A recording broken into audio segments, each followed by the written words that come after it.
ఆ మట్టి ముద్ద విషయంలో ఒక చిత్తాన్ని కలిగి ఉన్నాడో, మనందరం మట్టి ముద్దలమేగా. మట్టి ముద్దలం ఏందిరా బాబు, మనం మనుషులం అంటారా? హలో, మనల్ని ఫస్ట్ మట్టి ముద్దతోనే చేశాడు. దేవుడైన యెహోవా నేల మంటి నుండి నరుని నిర్మించి వాని నాసికారంధ్రములలో జీవవాయువును ఊదగా నరుడు జీవాత్మ ఆయన. ఆదికాండం 2:7. మనం అట్ట చూసుకున్న మట్టి ముద్దలమే, ఎట చూసుకున్న మట్టి ముద్దలమే, ఒట్టి ముద్దలమే. ఏదో ప్రాణం ఇచ్చి ఆత్మనిచ్చి అలా ఆడిస్తున్నాడు. ఏమి అది కాస్త తీసేశాడు అనుకో, ఎంత పైలో అని కూడా మళ్ళీ మట్టి ముద్దే, బొందలగడ్డలో బొబ్బవలసిందే. దేవునికి స్తోత్రం. ఆ మట్టి ముద్ద మీద కుమ్మరి ఎలాగైతే ఒక చిత్తాన్ని కలిగి పనిచేస్తున్నాడో, దేవుని చేతిలో ఉన్న ఓ మట్టి ముద్ద నీ మీద కూడా ఒక ఉద్దేశాన్ని, చిత్తాన్ని కలిగి ఉండి ఆయన పని చేస్తున్నాడు. ఆయన పరమ కుమ్మరి. అది చూడండి, మనిషిని ఎట్ట నిర్మించాడో అది మీకు తెలుసు, దాదాపు చూసే ఉంటారు. మట్టి ముద్దను నిర్మించి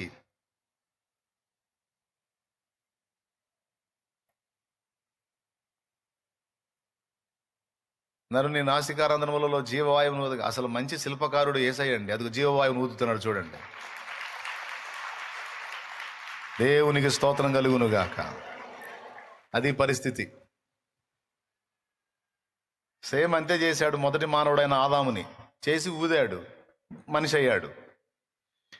కాబట్టి దేవుని చేతిలో ఉన్న ఓ మట్టి ముద్ద, నీ మీద దేవునికి ఉన్న ప్రణాళిక దేవునికి ఉంది, దేవునికి ఉన్న ఆశలు, ఆలోచనలు దేవునికి ఉన్నాయి. అవి నీలో నెరవేర్చడానికి, వాటిని నీలో రూపుదిద్దడానికి దేవుడు పూనుకున్నాడు. నాలో రూపుదిద్దడానికి దేవుడు పూనుకున్నాడు. లోకంలో ఒక మామూలు మనిషి పని మొదలు పెడితేనే ఒక కొలికి వచ్చిన దాకా వదిలిపెట్టడు. అలాంటిది మన మీద దేవుడు పని మొదలు పెట్టాడు. మధ్యలో ఆపుతాడా? ఎట్టి పరిస్థితుల్లో ఆపడం. యాకోబుతో చెప్పాడు, నేను నీతో చెప్పినది నెరవేర్చు వరకు నేను నిన్ను విడవనన్నాడు. దేవునికి స్తోత్రం. ఏమన్నాడు? నేను నీతో చెప్పాను కొన్ని సంగతులు, అవి నెరవేర్చిన దాకా నిన్ను వదలను అన్నాడు.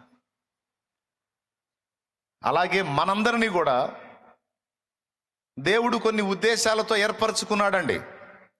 అందులో ముఖ్యమైనవి 2. మొట్టమొదటిది, మనం సంపూర్ణులం కావాలి.